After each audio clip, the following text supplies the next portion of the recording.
Family. So ఈ రోజు నేను టెంపుల్ కి వెళ్తున్నాను. సో టెంపుల్ కి వెళ్తున్నా కదా, ప్రసాదం చేసుకొని తీసుకెళ్దామని అనుకున్నా. సో ఫస్ట్ టైం చేస్తున్నా నేను. మా అమ్మని అడిగి మా అమ్మ స్టైల్లో స్వీట్ పొంగల్ చేస్తున్నాను. సో అది ఎలా చేస్తానో మీకు కూడా చూపించేయచ్చు కదా అనిపించింది, అందుకే ఈ వీడియో తీస్తున్నా. అండ్ ఒక విషయం చెప్పాలి, నేను యాక్చువల్లీ సపరేట్ ఫ్లాట్లో ఉండట్లేదు, నేను ఉండేది పీజీలో. సో పీజీలో అంటే తెలిసిందే కదా, మనకి సపరేట్గా వంట చేసుకోవడానికి కిచెన్లో అలాంటివి ఏమి ఉండవు. మనకు ఉన్నది ఒకటే రూమ్. సో దాంట్లోనే ఏది చేసుకున్నా చేసుకోవాల్సి వస్తుంది. సో అందుకని నేను ఒక కెటిల్ కొన్నా. సో ఇది నా దగ్గర చాలా రోజుల నుంచి ఉంది, ఇక్కడికి వచ్చేప్పుడు దీన్ని తీసుకొచ్చాను అనమాట. అండ్ ఈ కెటిల్కి మల్టిపుల్ యూజెస్ ఉన్నాయి. సో అంటే నార్మల్ టైప్ ఆఫ్ కెటిల్ కాదు, ఇది కొంచెం చాలా వరకు యూజ్ చేసుకోవచ్చు, బాగా హెల్ప్ అవుతుంది. ఇది నేను నా ఎంటెక్ చేసేటప్పుడు నా ఫ్రెండ్ దీని గురించి చెప్పింది అనమాట, నా రూమ్మేట్. సో అలాగా నాకు దీని గురించి తెలిసింది. దీంట్లో మనం అఫ్కోర్స్ వాటర్ బాయిల్ చేసుకోవచ్చు, మిల్క్ బాయిల్ చేసుకోవచ్చు, ఎగ్స్ బాయిల్ చేసుకోవచ్చు, మ్యాగీ చేసుకోవచ్చు, అవన్నీ కెటిల్స్లో చేసుకునేవి.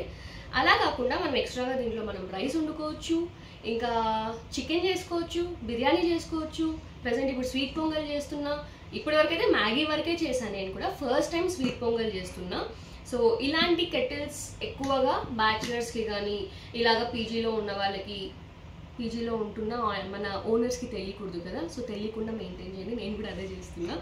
అండ్ అలాంటి వాళ్ళకైతే చాలా బాగా హెల్ప్ అవుతుంది. అండ్ ఇంకా గ్యాస్ లేదు, ఎక్కువ మెయింటైన్ చేయలేము అన్న వాళ్ళకు కూడా ఇలాంటి కెటిల్స్ అయితే చాలా బాగా హెల్ప్ అవుతాయి. సో ఎవరికైనా కావాలి అంటే వెతుకుతా ఒకసారి. నేను కూడా ఆన్లైన్లోనే తీసుకున్నా, ఒకవేళ లింక్ ఉంటే డిస్క్రిప్షన్లో ప్రొవైడ్ చేయడానికి అయితే ఖచ్చితంగా ట్రై చేస్తాను. అండ్ ఇందులో మనకి ఇక్కడ టెంపరేచర్ అడ్జస్ట్ చేసుకోవడానికి నాబ్స్ కూడా ఉంటాయి ఒకసారి.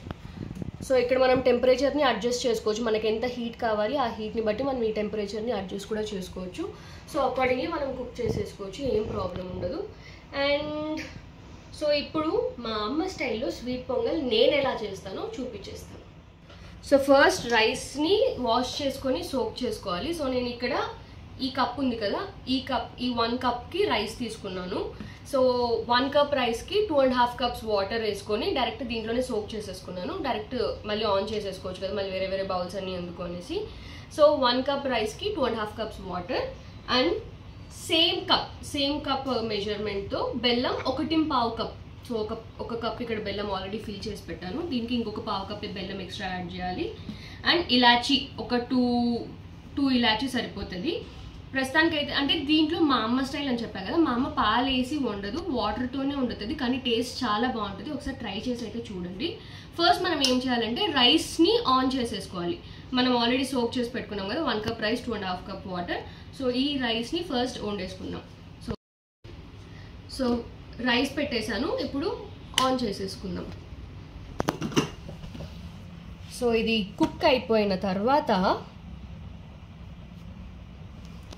సో ఇది కుక్ అవుతుంది, బాగా కుక్ అయిపోయింది, మెత్తగా అయిపోయింది అన్నప్పుడు వాటర్ మనం నార్మల్ రైస్ కుక్ చేసుకోవడానికన్నా కూడా కొంచెం ఎక్స్ట్రానే వేసుకోవాలంట వాటర్.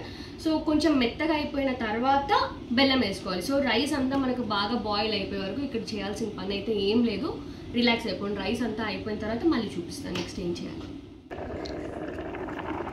బాయిల్ అయిపోతుంది రైస్. సో ఇంకొక టిప్ ఏంటి అంటే, ఏదన్నా ఇప్పుడు బాయిల్ అయిపోతున్నప్పుడు ఇలా కంప్లీట్గా మనం క్లోజ్ చేసేసామనుకోండి, వాటర్ అంతా బయటకు వచ్చేసి పొంగిపోతూ ఉంటుంది. సో అప్పుడు ఇలాగ కొద్దిగా ఓపెన్ చేసి పెట్టేసుకుంటే పొంగదు, మనకు ప్రాబ్లం లేకుండా ఉంటుంది.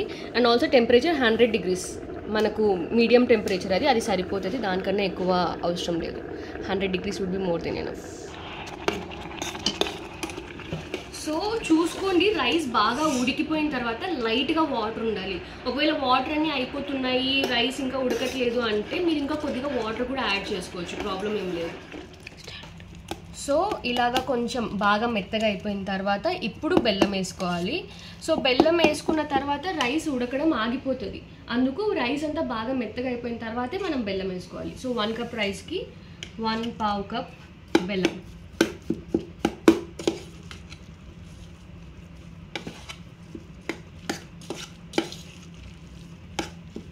బెల్లం అంతా బాగా కరిగిపోయిన తర్వాత లాస్ట్లో మనం ఇలాచీ అవన్నీ వేసేసుకుంటాం.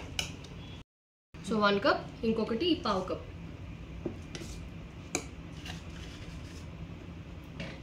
సో బెల్లం వేసిన తర్వాత మళ్ళీ వాటర్గా అవుతుంది, ఏం కంగారు పడకండి, అదంతా కూడా బాగా దగ్గరకు వచ్చి సరిపోతుంది. బాగా మిక్స్ చేసుకోండి బెల్లం అంతా కరిగిపోయేలాగా.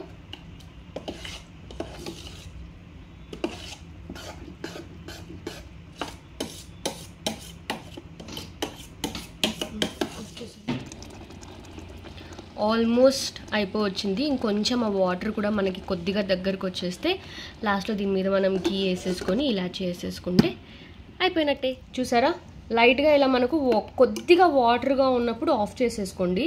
ఎందుకంటే బెల్లం కదా, తర్వాత మళ్ళీ చాలా గట్టిగా అయిపోతుంది చల్లగా అయిపోతే. సో కొద్దిగా ఇలాగా కొంచెం రన్నీగా ఉన్నప్పుడు ఆఫ్ చేసేసుకుంటే సరిపోతుంది. ఇప్పుడు లాస్ట్లో ఏం చేయాలంటే కొద్దిగా ఘీ. సో ఇప్పుడు లాస్ట్లో కొద్దిగా నెయ్యి వేసేసుకొని మంచిగా, మీకు ఎంత కావాలో అంత నెయ్యి వేసుకోండి. కొద్దిగానే ఉంది కాబట్టి నేను నెయ్యి కొద్దిగానే వేస్తున్నా.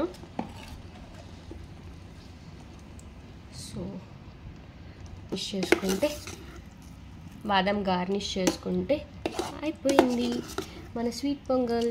యమ్మీ యమ్మీ. స్మెల్ అయితే మాత్రం చాలా బాగుంది. ఖచ్చితంగా గివ్ ఎ ట్రై.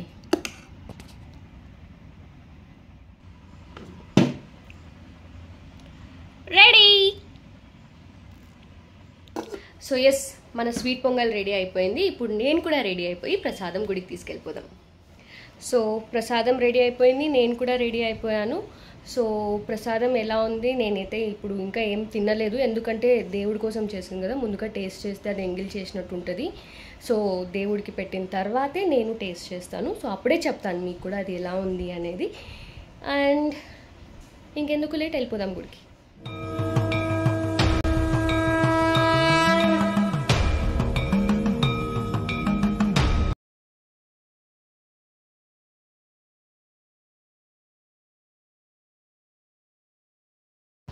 సో దర్శనం అయిపోయింది, నేను నా రూమ్కి కూడా వచ్చేసాను. చాలా బాగా అయింది దర్శనం. ప్రసాదం కూడా అందరి దేవుళ్ళకి, అక్కడ ఉన్న వాళ్ళందరికీ కూడా పెట్టాను. So everything went well. మీరు కూడా ప్రసాదం ట్రై చేసి చూడండి. ప్రసాదంలాగా కాకపోయినా నార్మల్గానే చేసుకొని తినండి. సింపుల్, ఎక్కువ ఇంగ్రీడియంట్స్ అవసరం లేదు. జస్ట్ 3 to 4 ఇంగ్రీడియంట్స్తో అయిపోతుంది, బాగుంటుంది. సో ట్రై చేసుకొని ఎలా ఉందో నాకు కామెంట్స్లో కూడా చెప్పండి. So if you like this video, please do like, share and subscribe to Chandana Vikitakavi. Bye bye.